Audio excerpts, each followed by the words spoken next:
호남 출신인 한덕수는 보수와 진보, 양쪽 정부에서 중용되었습니다. 김영삼 정부에서는 통상산업부 차관으로, 김대중 정부 때 초대 외교통상부 통상교섭본부장, 노무현 정부에서는 국무총리를, 이명박 정부가 들어선 뒤에는 주미대사를 역임했고 윤석열 정부에서 다시 국무총리를 맡았습니다. 이처럼 보수 정권과 진보 정권 양쪽에서 총리에 임명된 것은 김종필과 고건 총리에 이어 세 번째입니다. 모두 합쳐 3년 5개월째인 총리 재임 기간은 1987년 민주화 이후 가장 길었습니다. 이에 대해 일각에선 그를 신념 없는 관료라고 폄하하기도 하지만 한덕수는 기자회견에서 이런 말을 남겼습니다. 한 번도 우리가 수호해야 하는 대한민국의 가치인 자유민주주의, 시장경제 그리고 사회적 약자 보호에서 일탈한 적이 없다. 이후 윤석열이 계엄 사태로 국회에서 탄핵 소추되며 한덕수는 역대 세 번째 대통령 권한대행지까지 맡게 되었습니다. 그리고 경기고 출신인 한덕수가 대선 출마를 선언하자 경기고에서 드디어 대통령이 나올 수 있을지 이목이 쏠리고 있습니다. 과거 고등학교 평준화 정책이 도입되기 전까지 경기고는 전국에서 공부 잘하는 학생들만 모인 곳이었습니다. 서울대는 한 해에 5,000명이 들어가지만 경기고는 500명도 못 들어간다는 말이 있을 정도였죠.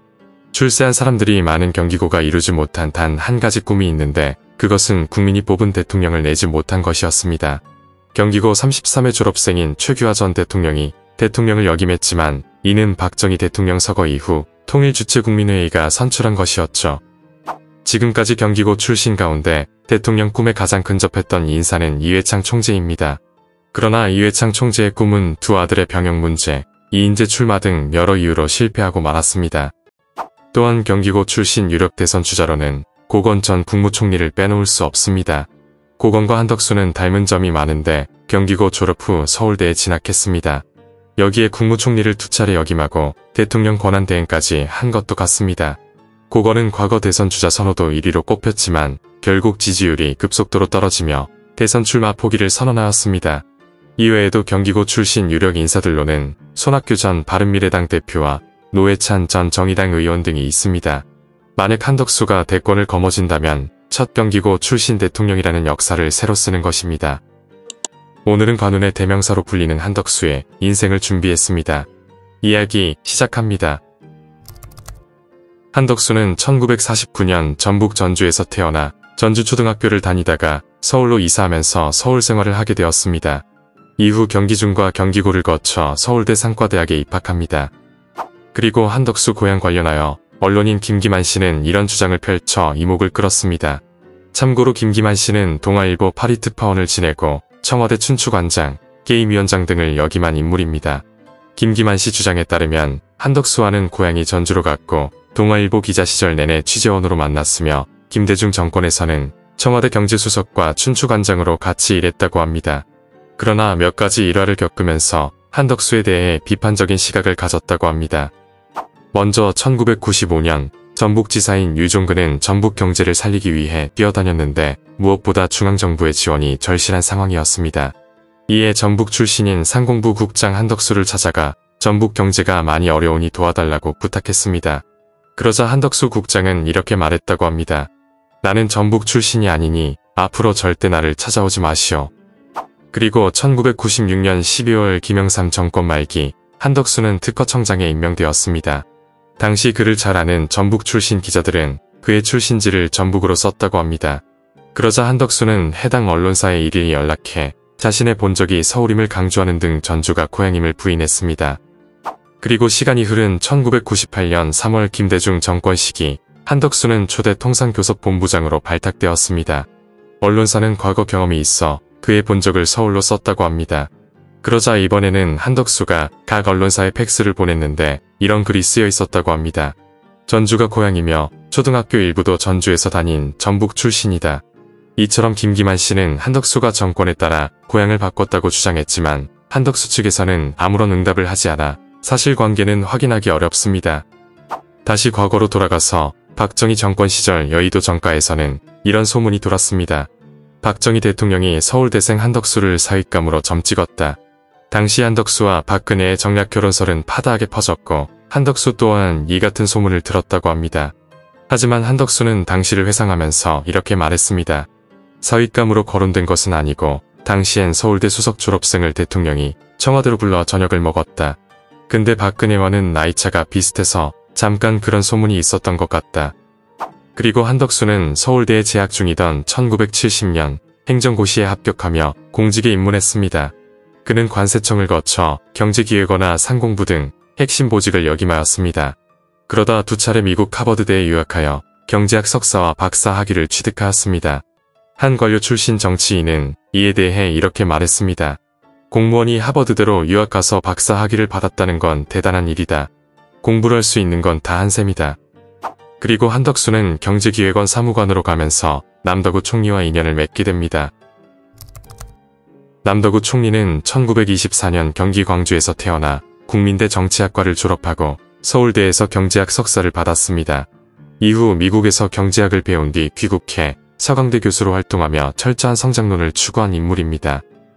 그리고 박정희 정권 시절인 1969년 박정희 대통령에 의해 재무부 장관으로 전격 발탁됩니다. 박정희 대통령은 경제개발 5개년 계획평가단 회의에서 남덕우의 소신 발언을 눈여겨보고 실무 경험이 없던 그를 재무부 장관에 임명하는 파격 인사를 단행한 것이었죠. 당시 박정희 대통령은 남덕우에게 임명장을 주며 이렇게 말했다고 합니다. 남 교수, 그동안 정부가 하는 일에 비판을 많이 하던데 이제 맛 좀 봐. 이후 남덕우는 경제부 총리 겸 경제기획원 장관을 지내며 박정희 대통령의 경제개발 계획을 진두지휘합니다. 이때 그는 한강의 기적으로 불리는 경제 고도성장을 이끌며 현재 한국 경제의 초석을 다졌습니다. 그리고 당시에 한덕수가 남덕우 총리를 가까이에서 보조하며 함께 일했고 남덕우를 따라 해외 출장을 많이 다녔다고 합니다. 어느 날은 출장을 가서 주말에도 일하는 한덕수가 안쓰러웠는지 그를 데리고 피자집으로 갔습니다.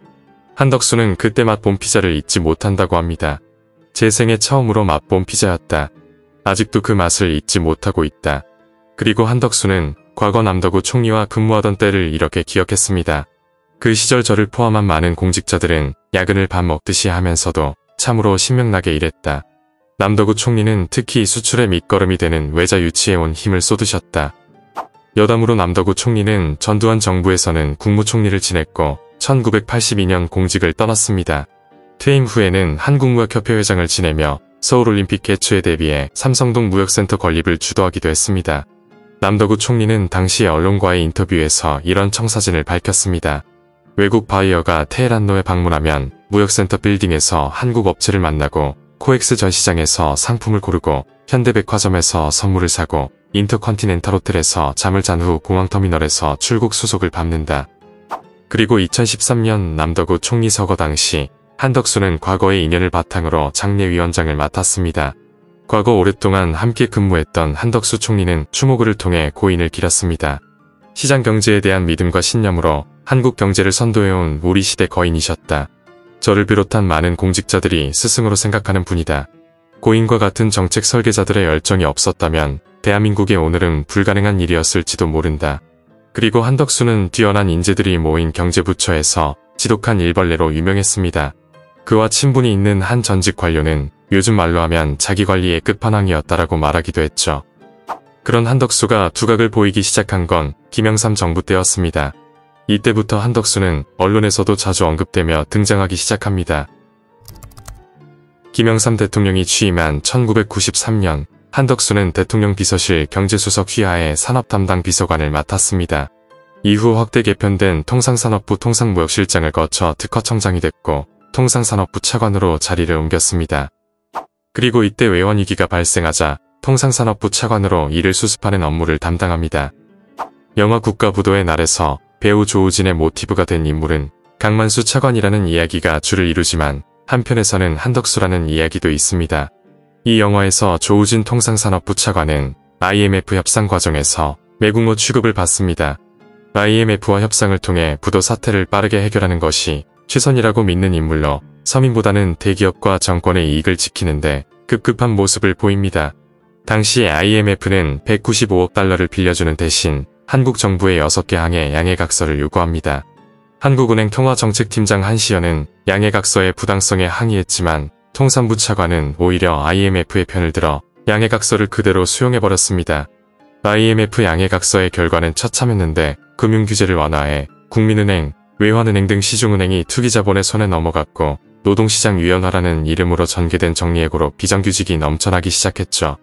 영화에서 배우 김혜수는 조우진 통상산업부 차관에게 이런 질문을 합니다. 넌 도대체 어느 나라 사람이니?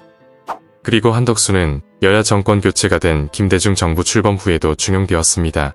국제통화기금 관리체제 하에서 통상외교 강화를 위해 새로 출범한 외교통상부 초대 통상교섭본부장을 맡았습니다. 당시 그는 통상교섭본부장으로서 활발한 활동을 하며 2년 만에 성공적으로 IMF 극복하는 데 기여를 했다는 평가를 받고 있습니다. 그리고 한미 자유무역협정을 최초로 추진하는 등 대표적인 통상 전문가로 활약합니다.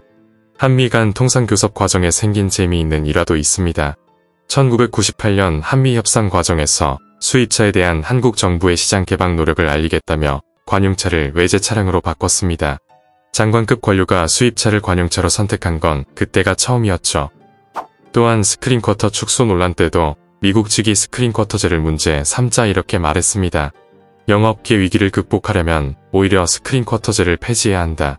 자유롭게 경쟁해야 우리 영화가 경쟁력을 가질 수 있다. 결국 시간이 흐른 뒤 한덕수는 스크린쿼터를 146일에서 73일로 줄여 영화계의 반발을 사게 됩니다. 당시 영화인들은 한국 영화가 망할 것이라고 우려를 표했으나 한국 영화는 오히려 눈부시게 성장하였습니다. 스크린쿼터제의 축소는 한국 영화 산업 발전에 아무런 장애가 되지 않았고 개방과 경쟁이 오히려 중요한 힘이라는 사실을 증명한 것이었죠. 그리고 2000년에는 경제협력개발기구 대표부 대사로 부임했는데 당시 뛰어난 영어 실력으로 주목받았습니다. 미국 하버드대 경제학 박사 출신인 한덕수는 고급 영어를 구사했는데 자신의 영어 실력에 대해 이렇게 말하기도 했습니다.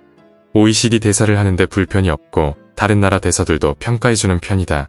이듬해에는 정책기획수석 비서관으로 청와대에 입성했으며 이후 경제수석 비서관으로 자리를 옮기는 등 출세가도를 달렸습니다. 그러던 2002년 7월 한덕수는 한중 마늘협상 파동으로 공직에서 물러나게 됩니다. 2000년대 초반 중국산 마늘 수입이 급증하자 우리 농가는 못 살겠다고 아우성치기 시작합니다. 이에 한국 정부는 중국산 마늘의 관세율을 30%에서 315%로 올리는 긴급관세를 부과한다고 발표합니다. 당시 한국 정부는 세계무역기구 가입에 공을 들여온 중국이 신중한 대응을 할 것이라는 안이한 생각을 했다고 합니다. 그리고 통상교섭본부장이었던 한덕수가 이 모든 과정을 지휘하였습니다. 그러나 정부의 예상과는 달리 이 조치로 중국은 매우 분노하였습니다. 당시 한국이 대중무역으로 연간 100억 달러가량의 흑자를 내면서 900만 달러에 불과한 마늘 수입을 봉쇄한 데 대해 노골적인 불쾌감을 표시합니다.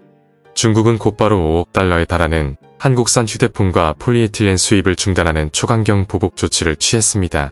두 상품은 중국산 마늘 수입액에 비해 무려 50배 이상 많았기 때문에 후폭풍은 매우 거셌습니다. 이처럼 중국산 마늘을 둘러싼 갈등의 불똥이 주력 수출 품목으로 튀자 김대중 정부는 사실상 백기를 들었습니다. 마늘에 대한 관세율을 사실상 이전 수준으로 돌리기로 하면서 중국에게 1개월 만에 항복한 것이었죠. 그리고 이 협상을 지휘한 한덕수는 큰 비난을 받았습니다. 중국의 보복을 예상하지 못하고 세이프가드를 적용했으며 당시 증가하던 한국의 대중국 무역에 제동을 걸었다는 이야기가 많았습니다. 결국 한덕수는 여론의 문매를 맞고 통상교섭본부장에서 물러나게 됩니다. 한중 마늘 협상은 중국의 경제적 압박에 굴복한 쓰라린 기억으로 남아있으며 중국 입장에서는 경제 문제로 한국을 압박하니 통하더라는 생각을 가지게 되는 계기가 되었죠. 한덕수는 2002년 11월 김앤장 법률사무소 고문으로 재직합니다. 문제는 당시 미국계 사모펀드 론스타가 외환은행 인수작업을 하던 때로 김앤장이 론스타의 법률 대리를 맡고 있었습니다. 론스타 게이트를 이해하기 위해서는 1997년도로 거슬러 올라가야 합니다. 1997년 외환위기 발발 직후 외환은행은 흔들리고 있었습니다. 외환은행이 대출했던 기업들이 부실에 빠져 자금을 회수할 수 없었기 때문입니다. 이에 정부는 외환은행을 정상화하기 위해 해외 자본을 유치합니다. 구원투수로 나타난 금융기관은 독일의 코메르츠방크로 코메르츠방크는 외환은행 지분 32%를 매입하며 경영권을 잡았습니다. 당시 코메르츠방크는 안정적 경영을 위해 한국 정부 역시 그만큼의 돈을 외환은행에 투자하도록 요청합니다. 이후 외환은행은 양대 대주주의 주력으로 위기를 극복해 나갈 것으로 보였습니다. 그러나 2000년 현대전자와 현대건설의 대규모 부실이 드러나며 코메르츠방크는 손을 들었습니다. 이에 정부는 국내의 다른 금융기업들이 외환을 인수해주기를 바랬지만 모두들 손사래를 쳤습니다. 그러던 2002년 미국의 사모펀드 론스타가 외환은행을 인수하겠다고 나섭니다. 그러나 해외 사모펀드의 한국시중은행 인수는 원천적으로 불가능한 일이었습니다. 당시 대한민국 은행법은 금융자본만이 시중은행을 인수할 수 있도록 하였지만 론스타는 산업자본이었기 때문입니다. 이는 언제나 돈에 목마른 산업자본이 은행을 지배하게 되면 제멋대로 자금을 빼갈 수 있다는 우려 때문에 만들어진 법이었습니다. 그러나 불가능한 일을 가능하게 만들려는 집단이 있었습니다. 외환은행의 최고 경영진, 재정경제부와 금융감독위원회 관료들, 한덕수가 있던 론스타의 법률자문사 김앤장 법률사무소 등이 그들이었죠. 이들은 론스타가 외환은행을 인수할 수 있도록 도왔는데 그 동기에 대해서는 아직도 의견이 분분합니다. 외환은행 위기를 빨리 해결하려는 목적 때문이었는지 아니면 이 거래를 통해 떨어지는 떡고물 때문이었는지 말입니다. 당시 산업자본이 시중은행을 인수할 수 있는 예외 규정이 하나 있었습니다. BIS 비율이 8% 이하인 부실금융기관을 인수할 경우 산업자본도 인수 자격이 부여되었습니다. 그러던 2003년 7월 이강원 외환은행장은 BIS 비율이 6%라는 내용을 금융감독원에 보냈고 금융감독원은 이 문서를 근거로 론스타의 외환은행 인수를 승인해 주었습니다.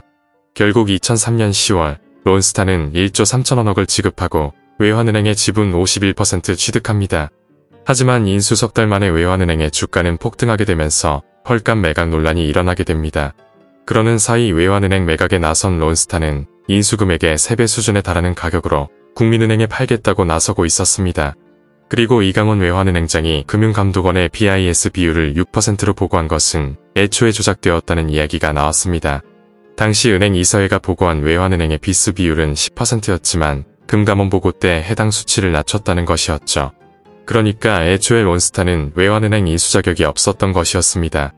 이에 대검 중수부가 외환은행 헐값 매각 수사에 나서 이강원 전 외환은행장과 변양호 전 재정경제부 금융정책국장을 기소합니다. 하지만 이 전 행장과 변 전 국장은 2010년 대법에서 최종 무죄 판결을 받았습니다. 이 과정 속에서 론스타는 국민은행과의 매각 계약을 파기했고 2012년 하나은행에 매각하게 됩니다.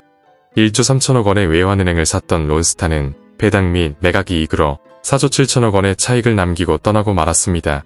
외환은행 매각으로 모든 게 끝난 게 아니었고 더 길고 지난한 싸움이 기다리고 있었습니다.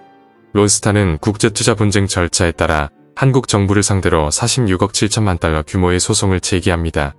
한국 정부가 외환은행 매각 절차를 지연시키고 외환은행 매각 차익에 대한 부당한 과세로 손해를 봤다는 주장이었습니다. 결국 ISDS 중재재판부는 한국 정부에게 2억 달러 및 관련 이자 배상을 명령했는데 론스타의 청구 금액 중 5%를 인용한 것이었습니다.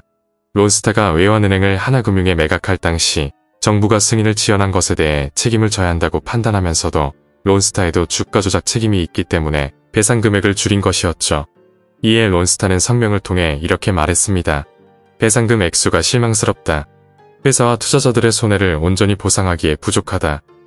당시 한동훈 법무부 장관은 브리핑을 통해 한국 정부의 입장을 밝혔습니다. 취소 신청 등 후속 조치를 적극적으로 검토하겠다. 대한민국 국민의 피 같은 세금이 단 한 푼도 유출되지 않아야 한다는 각오로 끝까지 최선을 다하겠다. 한편 한덕수는 당시 김앤장으로부터 총 18억 원의 고문료를 받은 것으로 알려졌습니다. 이에 국무총리 인사청문회 때 야당은 한덕수 총리가 매각 과정에서 영향력을 행사했다는 의혹을 제기합니다. 이에 대해 한덕수 총리는 이렇게 답했습니다. 론스타에 관여한 바가 전혀 없다. 김앤장이 론스타를 법률 대리하고 있던 것도 몰랐다. 그리고 한덕수는 김앤장 고문을 그만둔 뒤 노무현 정부에서도 중용되기 시작합니다. 한덕수는 노무현 정부에서 국무총리실 국무조정실장으로 공직에 복귀해 2005년 경제부총리 겸 재정경제부 장관에 임명됩니다. 이후 한미 FTA 체결지원위원회 위원장을 맡아 협상을 주도하며 시장경제대회 개방과 관련해 일종의 악역을 맡았습니다. 실제 쌀 시장 개방으로 인해 농민들에게 쌀 세례를 받기도 했습니다. 한덕수가 충북 음성군을 방문했을 때 농민들은 쌀 시장 개방과 추곡수 매제 폐지를 철회해달라며 대화를 요구합니다. 경찰과 재경부 직원들이 제지하자 일부 농민이 벽실을 뿌리는 등 한덕수 부총리는 봉변을 당했습니다. 한 농민은 대화를 하지 않으면 마을을 떠날 수 없다며 차 밑에 들어 누웠다가 끌려 나오는 등 몸싸움까지 일어나기도 했죠. 그리고 한덕수는 그동안의 공로를 인정받아 노무현 정부의 마지막 국무총리를 지냈습니다. 열린우리당의 붕괴로 사실상 여소야대 형국에 봉착했음에도 무난히 인사청문회를 통과해 인준을 받을 수 있었습니다. 사실 한덕수 총리가 펼친 경제정책이 노무현 대통령과는 사뭇 달랐다는 점에서 노무현과 사이가 불편했을 것이라 생각하는 사람들도 있었습니다. 그러나 둘의 사이는 노무현 대통령이 퇴임하는 그날까지 좋았으며 한덕수는 대통령에 대해 훌륭하시고 좋으셨던 대통령이다라고 호평을 남겼습니다. 그리고 노무현 정부 마지막 총리였던 한덕수 총리는 이명박 정부에서 주미대사에 발탁됩니다. 전임 정부에서 총리를 지낸 인사가 주미대사에 중용된 것은 극히 이례적인 일이었죠. 이명박 정부에서 주미대사로 발탁한 것은 버락 오바마 미국 행정부와의 관계를 고려한 결정으로 분석되었습니다. 당시 미국에서 한미 FTA 재협상을 시사하는 발언이 잇따라 나오자 통상 전문가로 불리는 한덕수를 선택했다는 것이었습니다. 그리고 2009년 5월 23일 노무현 대통령의 서거 당시 한덕수 총리가 조문하지 않아 논란이 일었습니다. 장례가 7일장이었다는 점과 참여정부 마지막 총리라는 인연을 생각할 때 아예 오지 않은 것은 다소 이례적나는 말들이 많았습니다. 김기만 전 청와대 춘추관장은 이에 대해 이렇게 말했습니다. 노 대통령 장례식이 7일 동안 진행됐는데 한덕수는 끝내 나타나지 않았다. 노무현 정부 총리를 지낸 분이 이명박 대통령 눈치를 보고 노 대통령을 문상하지 않은 것은 용서할 수 없다. 안민석 더불어민주당 의원도 페이스북을 통해 이를 비난하였습니다. 노무현 정부의 마지막 총리를 지냈으면서도 노무현 대통령의 장례식에 불참했으니 인륜을 크게 거슬렀다. 이분의 삶의 궤적과 가치관을 어떻게 평가해야 할지 고민이 된다. 그러나 한덕수 총리 측에 따르면 당시 주미대사로 미국에 있어 조문하지 못했고 노무현 전 대통령이 갑작스럽게 사망하자 애통해했다고 합니다. 직접적으로 대한민국에 가서 조문을 하지 못하였지만 한국 대사관에 차려진 분향소에 가서 노무현을 조문했다고 말했습니다. 이후 박근혜 정부와 문재인 정부 시절에는 김현장 법률사무소 고문, S51 사회이사, 한국무역협회장 등을 역임하며 수십억 원대 급여와 고문료를 받은 것으로 알려졌습니다. 그리고 국무총리직에서 물러난 지 14년 만인 2022년 4월 윤석열 정부에서 또다시 국무총리로 발탁됩니다. 둘은 특별한 인연은 없는 것으로 알려졌지만 윤석열 정부는 한덕수 총리가 다양한 공직을 역임하며 축적한 국정 운영 경험을 높이 평가했다고 합니다. 이후 윤석열 대통령 탄핵소추안이 국회에서 가결되면서 한덕수는 대통령 권한대행이 됐습니다. 그리고 한덕수 총리는 기자회견을 열고 대선 출마를 선언합니다. 우리가 애써 일으켜 세운 나라가 무책임한 정쟁으로 발밑부터 무너지도록 방치해서는 안 된다. 국익의 최전선인 통상외교까지 정쟁의 소재로 삼는 현실을 저의 양심과 상식으로는 도저히 납득할 수 없다. 하지만 한국 정치사에서 행정관료가 곧바로 대선에 나와 성공한 전례는 없으며 과거 총리들의 실패 사례는 이미 많이 있습니다. 지난 2017년 박근혜 전 대통령 탄핵 당시 유력 대선 주자로 꼽혔던 황교안 당시 총리는 고심 끝에 불출마를 선언했습니다. 국정 운영에 최선을 다하겠다는 이유였지만 국정농단을 막지 못했다는 책임론도 한몫했습니다. 그보다 과거에는 김영삼 정부 마지막과 노무현 정부 처음을 함께한 고건 총리가 있습니다. 고건 총리는 한때 지지율 30%를 넘기기도 했지만 당의 지분도 없고 의원도 아닌 그에게 기성 정치권의 벽은 높았습니다. 대통령 선거를 세 차례나 완주했지만 모두 실패한 이회창 총리도 빼놓을 수 없습니다. 이회창 총리는 대법관과 감사원장, 국무총리 등 이른바 엘리트 코스를 거쳤지만 대통령 타이틀만큼은 가질 수 없었습니다. 한덕수 총리 또한 윤석열 정부의 인재였다는 점도 부담으로 작용하고 있으며 최대 약점은 역시 선거 경험이 없다는 점입니다. 하지만 보수정부와 진보정부를 가리지 않고 오랜 기간 고위직을 역임한 경험은 분명한 장점으로 작용할 수 있습니다. 더욱이 1인지하 만인지상이라는 국무총리만 노무현 정부에 이어 두 번째였죠. 앞으로 한덕수 권한대행의 미래는 어떻게 될까요? 오늘 이야기는 여기까지입니다. 재밌게 보셨다면 구독과 좋아요 부탁드립니다. 지금까지 역사비디오였습니다.